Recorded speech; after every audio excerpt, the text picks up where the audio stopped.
各位歡迎收睇我視頻，今日嚟到廣西南寧江南公園，哇，天氣好好啊！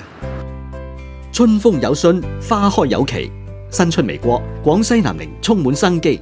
江南公園嘅紫荊花就循住春嘅腳步，靜靜咁開成咗一片浪漫天地。呢個藏喺壯錦大道旁邊嘅寶藏公園，依家正喺度俾一片一片粉紫色染出最靚嘅春日模樣。我諗，假如香港抑或大灣區其他地方嘅朋友嚟睇見，一定好親切。喺廣西南寧嘅江南公園，春節過後，紫荊花就已經開放咗啦。嗱，從鏡頭上邊可以睇到咧，喺江南公園，哇，入口處不遠嘅地方咧，就種有好多嘅紫荊花。嗱，喺香港啊，同埋澳門啊、廣東、廣西、海南都種有好多嘅紫荊花嘅。咁我發覺咧，南寧嘅紫荊花係種得好有規模啊！喺公園隨時一望，紫荊花就好似漫天飛舞嘅粉紫色星星，落喺樹林當中，連空氣裏邊都披上歡快嘅色調。唔使特意去揾，沿住西門入口嘅小路往前邊行，道路兩旁、山坡之上，紫荊花長滿枝頭。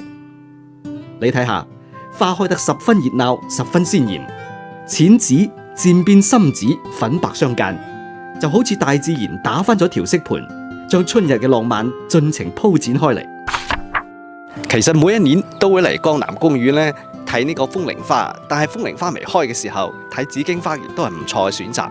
嗱，喺山頂上邊咧就有非常之靚嘅紫荊花啦。綠樹同花枝相互映襯，藏住南寧人最珍惜嘅早春季節。唔使遠走他鄉，春日嘅美好就藏喺呢一方園林之中。暖暖嘅春風輕輕吹拂，紫荊花盡情綻放，佢哋帶嚟春日嘅溫柔，藏住歲月嘅安穩。